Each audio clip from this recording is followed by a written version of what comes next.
வணக்கம் மக்களே. இந்த வீடியோல நம்ம ஒரு சோகமான செய்தி தான் பார்க்க போறோம். என்ன செய்தினா, நம்ம நடிகை கனகா அவங்க சமீப காலமாக இறந்து போயிட்டாங்கன்னு சோசியல் மீடியாவில் அதிகமாக வதந்திகளை பரப்புனாங்க.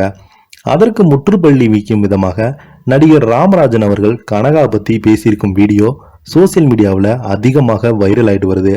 நடிகர் ராமராஜன் அவர்கள் கனகா பத்தி மனம் திறந்து பேசியிருக்காரு. என்ன பேசியிருக்காருன்னு வாங்க இந்த வீடியோல முழுமையாக பார்க்கலாம். அதுக்கு முன்னாடி நம்ம சேனலை ஃபர்ஸ்ட் டைம் பார்க்குறீங்கன்னா சப்ஸ்கிரைப் பண்ணாதவங்க எல்லாம் சப்ஸ்கிரைப் பண்ணிக்கோங்க. பெல் பட்டன் சிம்பல் அமைக்கி நம்ம சேனலோட நோட்டிஃபிகேஷனை எனபிள் பண்ணிக்கோங்க. நாங்கள் போடுற வீடியோ எல்லாமே உங்களுக்கு உடனுக்குடனே வந்து சேரும். வாங்க என்ன தகவல்னு இந்த வீடியோவில் பார்க்கலாம். அந்த சம்பவம் தான் கனகாவை ரொம்பவே பாதிச்சது. மனம் நொந்து பேசிய நடிகர் ராமராஜன். ரஜினி கமலுக்கு தமிழ் சினிமாவில் தனி இடம் இருந்தாலும் ஒரு காலத்தில் இவர்களுக்கு போட்டியாக ஒரு நடிகர்கள் உருவானாங்க என்பதை அனைவராலும் நம்ப முடியாத உண்மைதான். அவருடைய போதாத காலம் சொந்த வாழ்க்கையில் ஏற்பட்ட பிரச்சனையின் காரணமாக சினிமாவில் கவனம் செலுத்த முடியாமல் படங்களில் நடிப்பதை தவிர்த்து விட்டார் என்பதும் குறிப்பிடத்தக்கது. அவர்தான் நடிகர் ராமராஜன் அவர்கள்.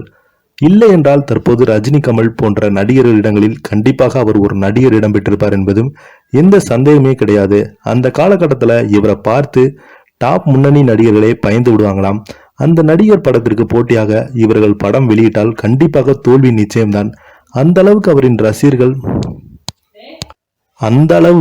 அவரின் ரசிகரின் பேராதரவையும் நடிகர் பெற்ற வேறு யாருமே இல்லை, ராமராஜர் தான்.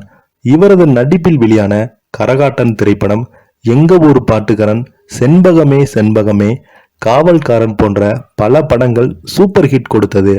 பட்டி தொட்டி எங்கும் இவர்கள் பாடல்கள் பட்டையை கிளப்பியது. முன்னணி நடிகர்களை ஒப்பிடும்போது இவரது படங்கள் தான் அந்த காலத்தில் அதிக ஹிட் படங்கள் கொடுத்ததும் இவர்தான். நடிகர் மட்டுமன்றுமாமல் இயக்குனர், பன்முக திறமை கொண்டவர் வலம் வந்த ராமராஜன் 1987ஆம் ஆண்டு நடிகை நளினியை காதலித்து திருமணம் செய்து கொண்டார். 13 ஆண்டுகளுக்கு பிறகு இந்த ஜோடி விவாகரத்து பெற்று பிரிந்தது. இவர்களுக்கு அருணா, அருண் என இரட்டை குழந்தைகள் உள்ளன. இருவருமே திருமணமாகி செட்டில் ஆயிட்டாங்க.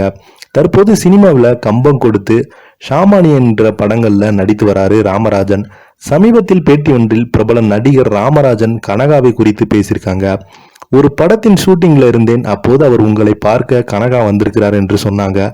நானும் சென்று பார்த்தேன். கனகா வெயிட் போட்டு தலையில சிகப்பு நிற டை என்று அடித்து ஆளை மாறியிருக்காங்க. அதை பார்த்தவுடன் அதிர்ச்சி ஆகிவிட்டது. இதற்கு மேல் அதை பற்றி பேச விரும்பல. ஆனால் ஒன்று, கனகாவின் அம்மாவின் உயிரிழப்பு தான் கனகாவை ரொம்பவே பாதித்து விட்டிருந்து நினைக்கிறேன் என்று ராமராஜன் அவர் அந்த பேட்டியில சொல்லியிருக்கிறாரு. இதை பத்தி நீங்க என்ன நினைக்கிறீங்க? கீழே உள்ள கமெண்ட் பாக்ஸ்ல மறக்காம பதிவிடுங்க. நன்றி, வணக்கம்.